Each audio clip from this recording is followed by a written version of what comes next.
מאוד שמח לפתוח בעצם את הפאנל המקצועי בהשתתפות בכירי התעשייה משלב המכרה ועד לריטיילרים. את הפאנל ינחה ויוביל אבי קרביץ מקבוצת רפפורט, והפאנל יתקיים בשפה האנגלית. אבי, please. תודה. Ladies and gentlemen, welcome. Thank you for joining us. My name is Avi Krawitz. I'm the senior analyst and news editor for Rapaport News. I'd like to thank the Israel Diamond Exchange for hosting this panel and putting together such an esteemed group of people from the industry.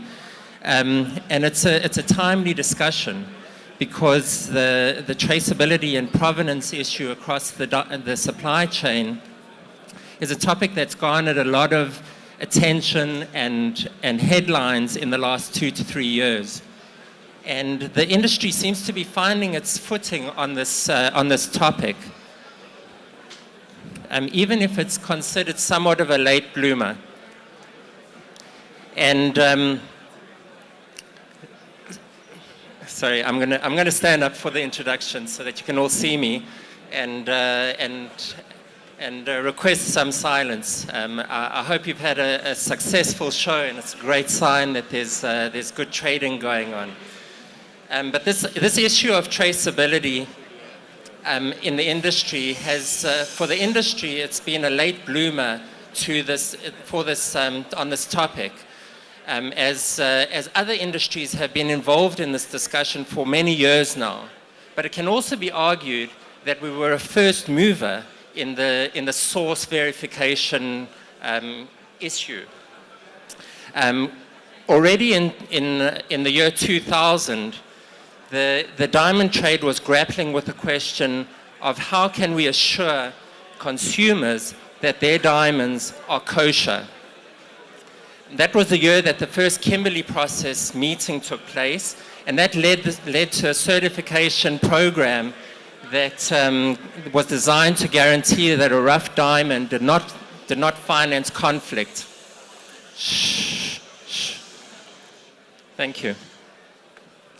That a rough diamond didn't finance conflict in the classic definition of a conflict diamond.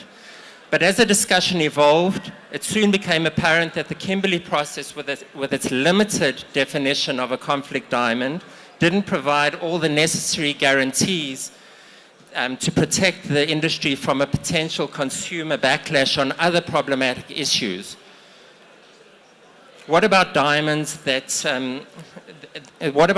from countries or companies that had questionable human rights records, or diamonds that were used to finance terror or foster money laundering? And what happens to the diamond after the rough certification, as it moves into the manufacturing sector and into the dealer market, where it changes hands so much? How can we provide that guarantee that the diamond maintains its ethical integrity across the diamond supply chain? And so these questions have broiled in the last decade, and the discussion has matured so that in the past 2 to 3 years, we've seen that a number of solutions are being offered. In fact, it appears that there's a race for market share has heated up in the diamond traceability space, with service providers and industry insiders nudging their way into the field as more retailers, and especially brands, dealers, manufacturers, and miners recognize the need for it and added value that these programs bring. So today we have representatives from each of these sectors in the diamond supply chain, including the mining sector, manufacturer, the Bourses, the dealer market, regulators, and service providers to explore these issues. So I'd like to take a minute to introduce our panel. Firstly, Ernie Blom is the president of the World Federation of Diamond Bourses. Thank you for joining us, Ernie. Alexei Tikhonov, the head of projects for strategy and analytics at Alrosa. David Block, welcome, is the CEO of Sarin Technologies. OFIR Gur is the diamond controller, the Mfaker for the Israel Economy Ministry. And EMANUEL NANDAR is a manufacturer who is a partner at Andre Messika Diamonds, Namibia, with their factory in Windhoek, right? Yes. Yeah. So over the next 45 minutes or so, we are going to explore some of the considerations that are shaping the debate around source verification. Is it enough to disclose the country of origin, or do we need to go more micro to a mine of origin in our disclosures? Is full traceability even possible given how often a diamond changes hands along the supply chain? And is the trade being too pedantic in its source verification ambitions? Whereas perhaps the consumer isn't asking the question, where does my diamond come from, as much as we think they are. So, David, I'd like to start with you, given that Sarin has been at the forefront, really, of the traceability, the move towards traceability, and has its Diamond Journey program that you're offering to trade and retailers. Let's start with the question, what in your view is driving the trade's move towards traceability? Hi, thank you, Avi, and hi, everyone. In the end, the need for traceability is not something that is unique to the diamond industry. We see this trend throughout different industries, from coffee to clothes, and in that way, the diamond industry is not unique in any way in this trend towards understanding the origin of the diamond or the product, and not only the origin, but how it moves through the supply chain. So I don't think we're inventing anything that's unique to the diamond industry. We're just joining or being part of a global trend in different industries. And in the end, that's all driven by the consumer, the retailer and the consumer who drives that demand. And as we see a new generation of consumers, whether we talk a lot about the millennials and Generation Z, that's driven by them. They're looking for more sustainable products, understanding where their product comes from, understanding the supply chain, and feeling comfortable with it. So that's, I think, where it's driven mainly by the consumer and the retailer, not necessarily by the midstream or the service providers or even the producers. Mm-hmm. Well, there's been a lot of activity in the midstream on this issue, and that's why it seems that it's very much a trade-driven initiative, and we've seen a number of solutions that are being offered. From Sarin's Diamond Journey, there's a Tracer initiative, the GIA program, Alrosa has its program, and there are a number of others. Is it problematic that there are so many solutions that are being provided to the industry? Should we not have one solution that provides that need and maybe simplifies the whole traceability issue in front of the consumer? So from a consumer perspective, I would say yes, the answer is definitely yes. There should be a single solution in the eyes of the consumer, or from the consumer's perspective or the retailer's perspective. Unfortunately, the world isn't so simple, and you have a number of different solution providers that are looking to provide such solutions. My hope is that eventually there will be more of a cooperation in providing the consumer and the retailer with some kind of a unified solution in the end that may be based on different technologies or solution providers. But I think at this point in time, the players are going to move forward, each one providing a different solution, each one having its advantages and disadvantages. And I hope that it will, at some point, either integrate to one another or communicate with one another in order to make, in the end, the retailer and the consumer's life more simple. Right. That would be the hope. Alexi, as the largest producer of rough diamonds by volume in the market, Alrosa seems very involved in this issue and is participating in many of these programs. And the company has also developed its own program for your in-house polished in particular. What has been Alrosa's approach to this traceability issue? Hi everyone. Avi, thanks for the question. It's actually very simple. We as a producer, as a miner of the rough stones, we go where the demand goes. Today we see that the end consumer is much more sophisticated than he was yesterday. We see that the demand is being created for more sophisticated product that the diamond industry is creating. So that is not simply a diamond, but it should be a diamond which is conflict-free. It should be a diamond which was responsibly sourced, and along the value chain there was no violation of human rights, etc. And actually, when it comes to mining of our diamonds, Alrosa is all of that. So effectively for us, all of the tracing instruments or tracing technology for us is means to deliver all of that message regarding the way Alrosa mines all of these goods through these systems. So basically you can call it tracing as in like an enabling technology to deliver all of that good that our company is doing. But as a mining company, why bother? Your job is to sell rough diamonds. You're not selling to the consumer. Yeah, that's right. But actually, our job is not about selling roughs.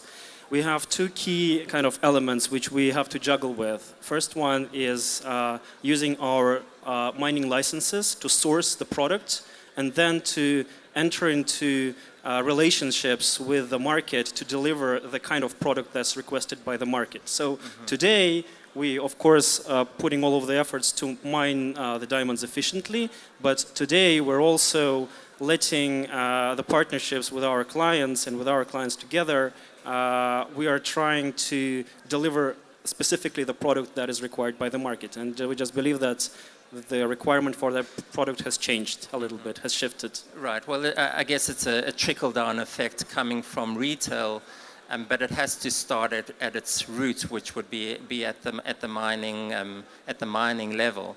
And I would imagine that the tricky part comes as we move further up the supply chain. And so, Emmanuel, as a manufacturer, who you have a factory in Namibia, and you're sourcing diamonds from De Beers, unaggregated diamonds from De Beers, meaning that on your invoices you have it's stated that it's Namibian diamonds. Namibian only. Namibian only, and therefore only sea-mined diamonds, ocean-mined diamonds. Right. There's no mine actually in Namibia. Right. All the diamonds come from the sea. So why is traceability important to you, and what are some of the challenges that you as a manufacturer face to provide this this traceability? I'll answer the first question. I started my career 25 years ago as a diamond polisher, and since then my first year as a diamantier were a race in supplying an improved product, a product in higher quality. I think that in the last 20 years in luxury goods, what the diamond industry, diamond manufacturing industry, the steps it did in order to give a better quality diamond is much more than other luxury industries. The progress we did, also thanks to technology and other aspects, but a lot thanks to efforts that each one in this industry did. But I think that we left behind human desire. The human desire to know when he buys luxury products, where is the diamond, where is the product coming from? In many luxury industries, actually the origin of the product is a strong selling point. Italian clothing, French perfumes, German cars. And the diamond industry never exploited this ability to name its diamonds and say where is it coming from. And please buy it not only because it's GIA XXX, but also because it's a special diamond that comes from Russia, comes from South Africa, comes from Namibia. Now you ask about the challenges. Yeah. For me, the whole process was a big, deciding to enter this path was a big sacrifice, because suddenly I cannot buy every piece of rough that is presented to me. Before this decision, every rough diamond with a Kimberley certificate was legitimate, and at the right price I would buy it. Now suddenly I feel like someone whose doctor has ordered him a very strict diet, and I will not buy rough diamonds that I don't have a very strong proof of where do they come from. So my supply is limited at the moment, quite limited, but I don't see it as, it is a challenge, but on the other hand, it's an opportunity.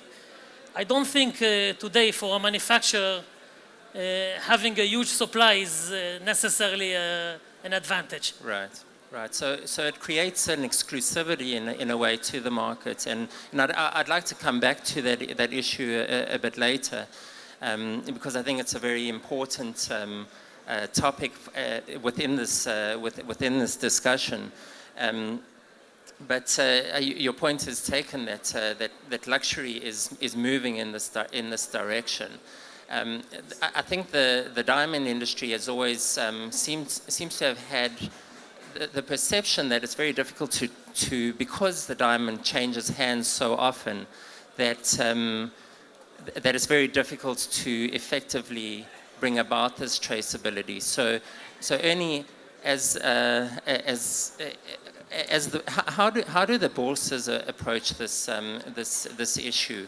As there are many dealers in the Bourses, and is there a is it possible for everyone to participate in traceability programs, given that there is a limited supply that can be traced at the moment?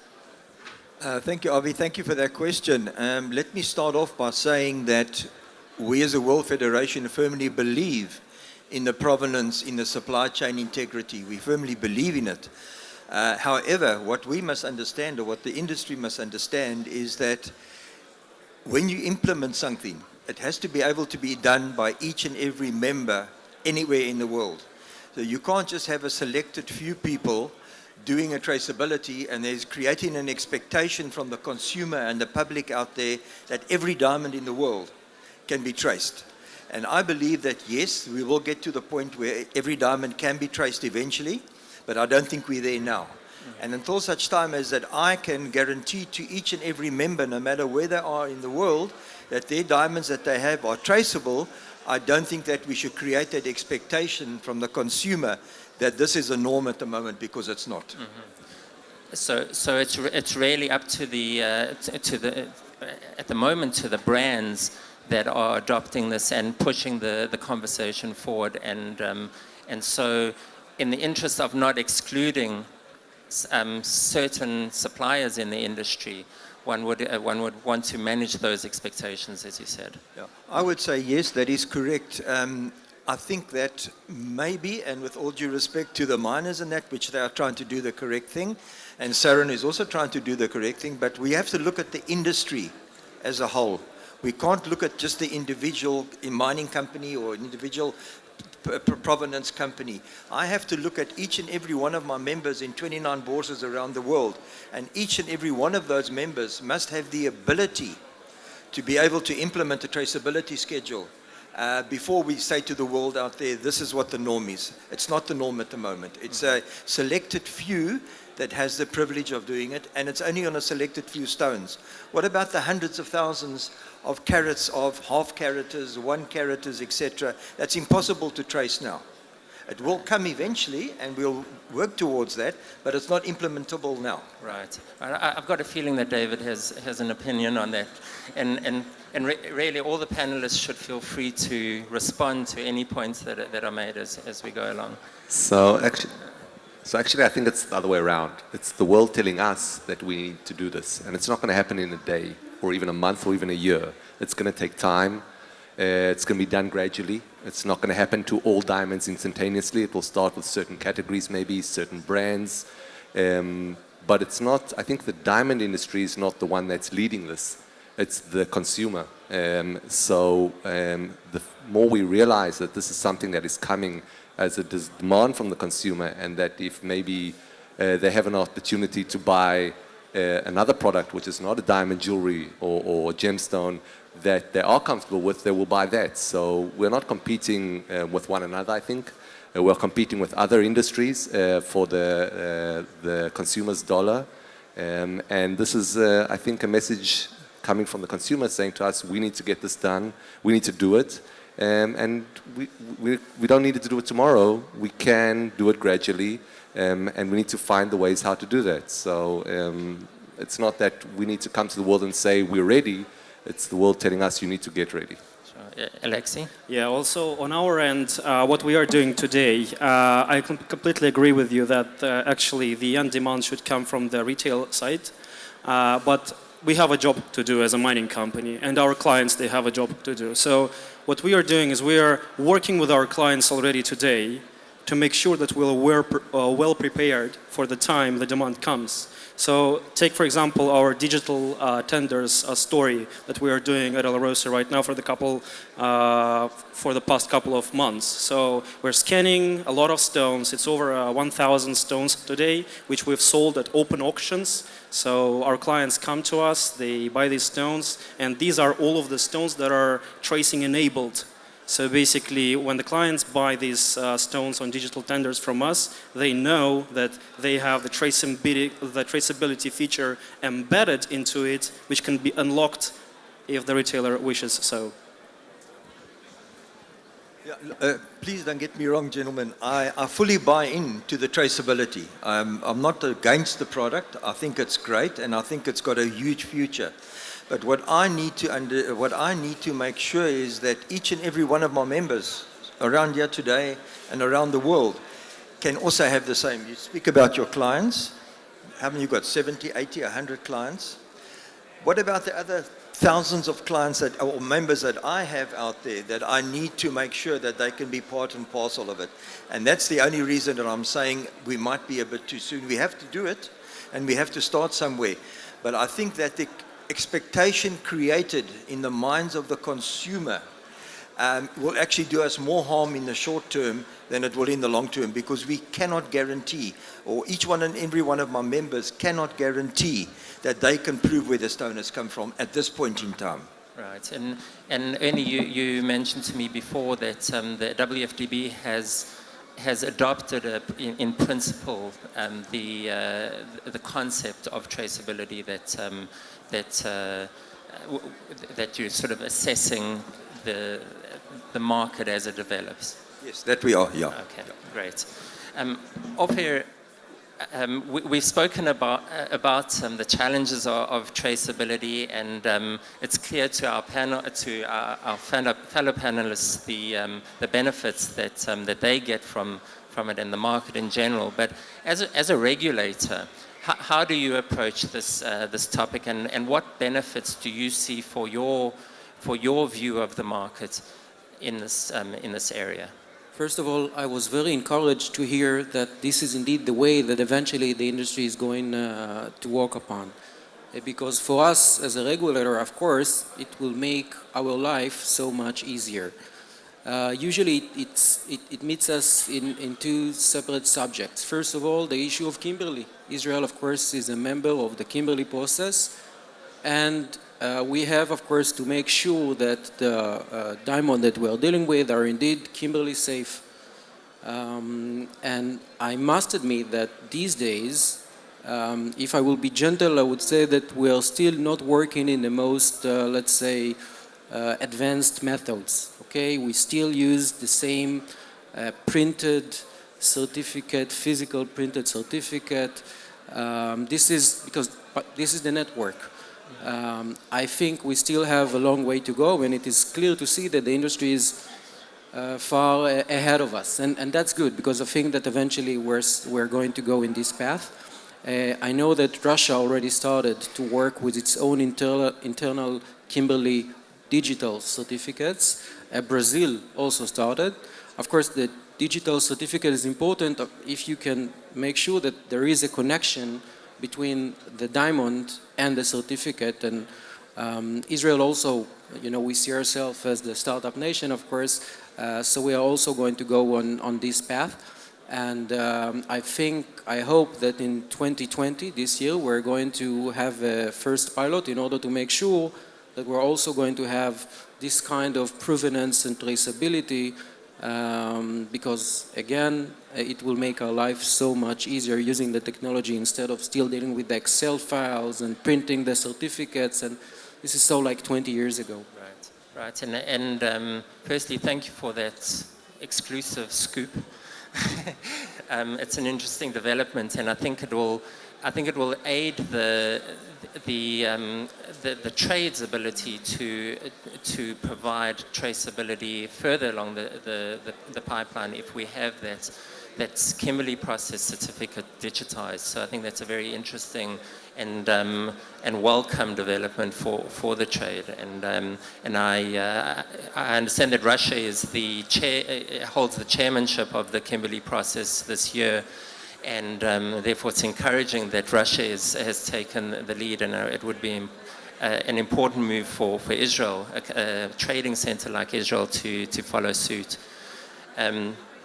So at this point, and maybe we should have started on this, but David, I think it's worth exploring the practical elements of traceability, and it's easy to get lost in the jargon. We throw in terms like blockchain and digital ledger, and even the term traceability itself is somewhat technical and vague for the layman.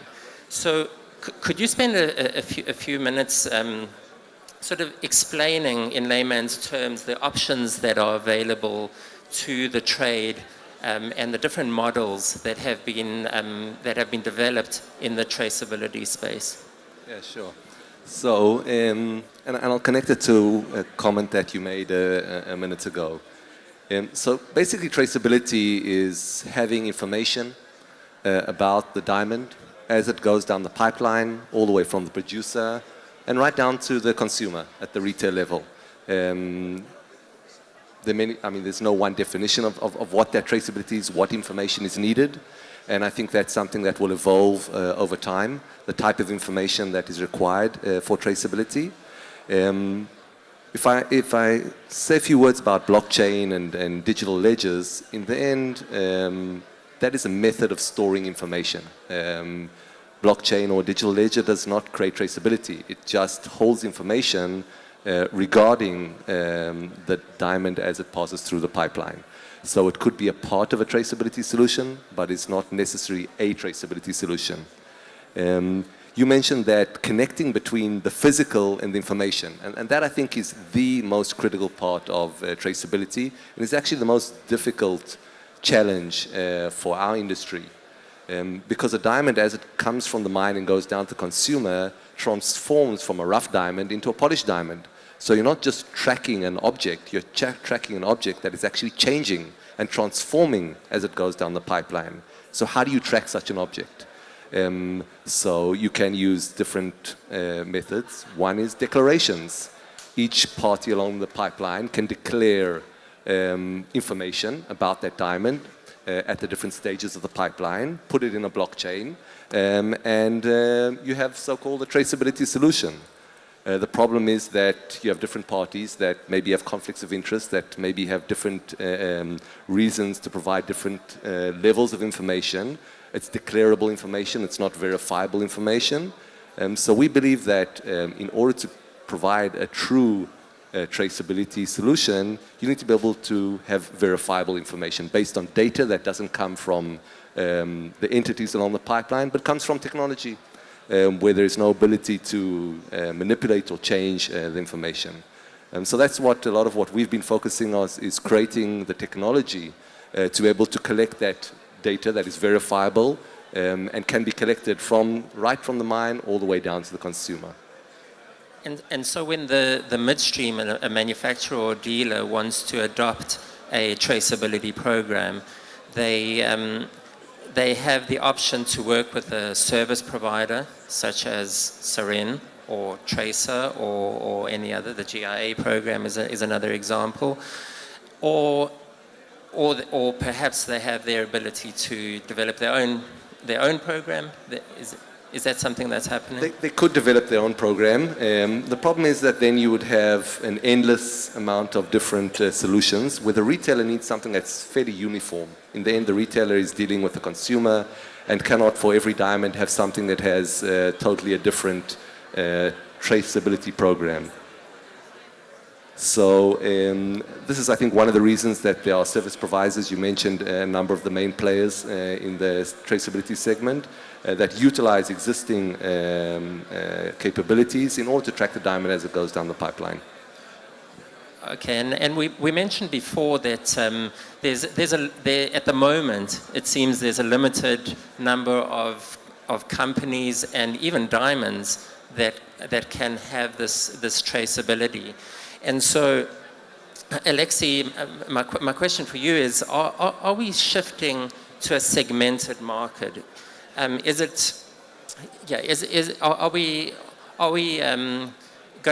we reaching a point where certain companies can provide that traceability and that becomes one market? And how does this translate to pricing? Yeah. I don't think that today we are reaching this point anywhere near, frankly speaking, because there is no tracing product on the market today which can be easily accessible. I believe that neither of these beautiful tables have any of the tracing product available to be bought. Correct me if I'm wrong. But shorter term, I mean, maybe medium term, I believe there would be some sort of divergence between a tracing enabled stones and tracing disabled stones. Mm-hmm. But then what I believe is this would become a new industry standard, the tracing enabled stone. So your question was regarding the premiums. What I believe is the premiums would accumulate not at the level of a rough diamond, but rather at the level of a polished diamond. The reason for that is because tracing is not about the country of origin, it's not about the provenance, it's not about where it came from, it's about the story that you can create around a diamond. So what I also believe is that if you properly trace every diamond in the pipeline and you do that for some time, the retailer can create new storytelling agenda, new story, create, you can call it like, I don't know, like the fifth C, right? The C being as a customer experience, you know. So if the retailers can use all of this data around the stones to better use, like to tell a story about that specific diamond, then I believe that there is premiums to be accumulated at the level of polished goods. Emmanuel, as a manufacturer who has a brand that taps the source verification, are you seeing that retailers are prepared to pay a premium for those transparently sourced diamonds? Look, I want to define the term premium. Today, we must face reality. At top quality, so many on websites or in stores, so many equal diamonds at top quality are presented one next to the other.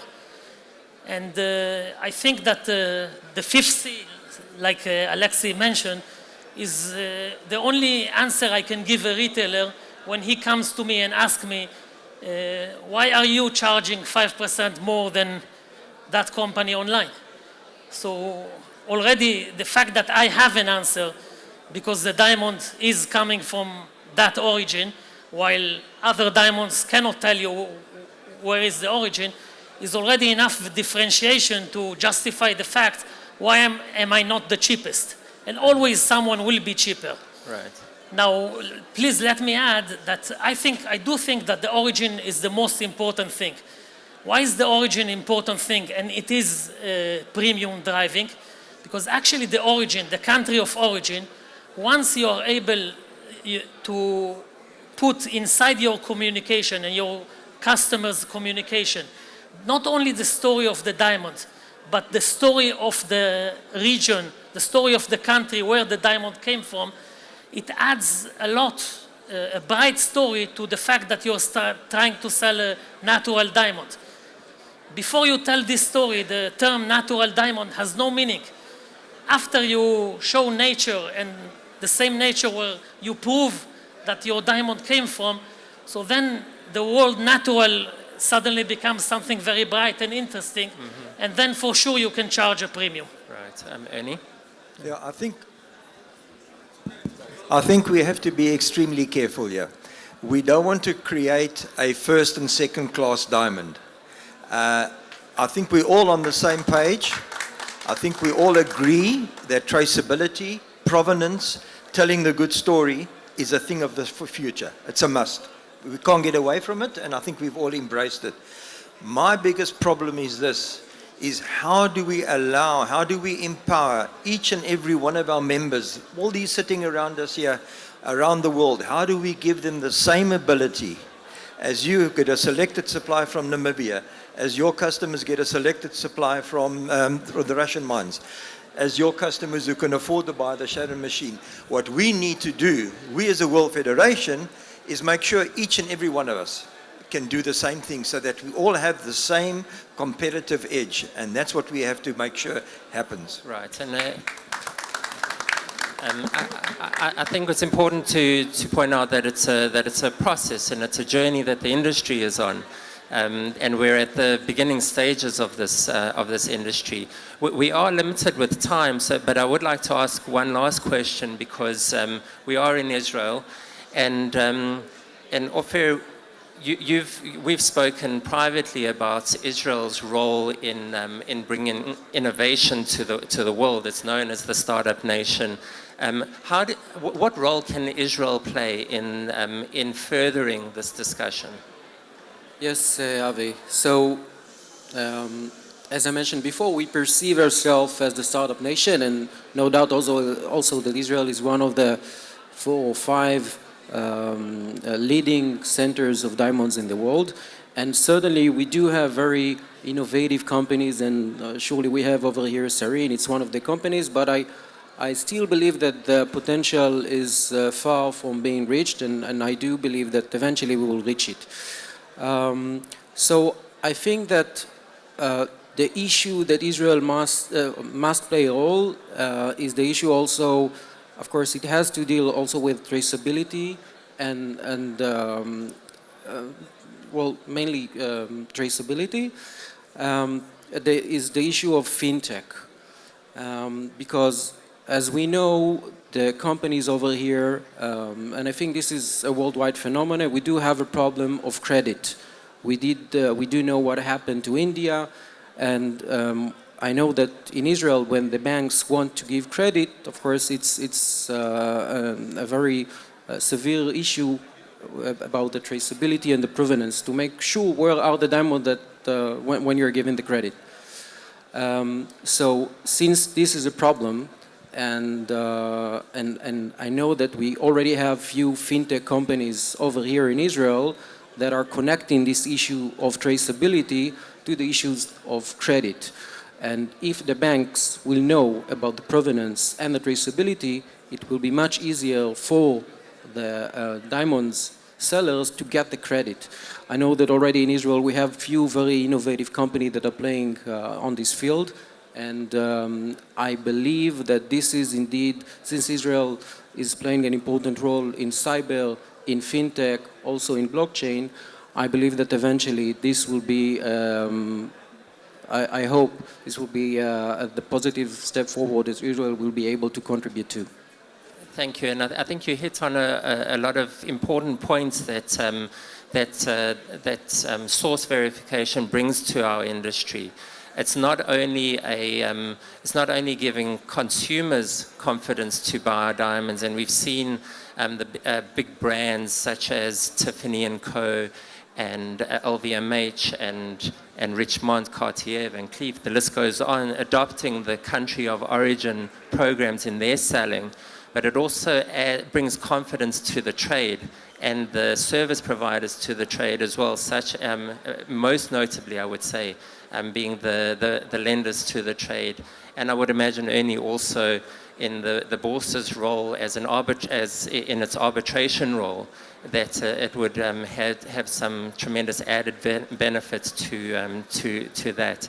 So I think there's a lot to look forward to. I think this is going to be, as we put as we write about synthetics a lot, and we get asked about synthetics a lot in our news coverage, but I really think that 2020, this issue of source verification and how it develops and really has an impact on our industry is going to be a key topic that evolves throughout the year. So I want to thank our panelists for joining us. It's been an engaging and interesting discussion. And thank you all for listening and participating with us.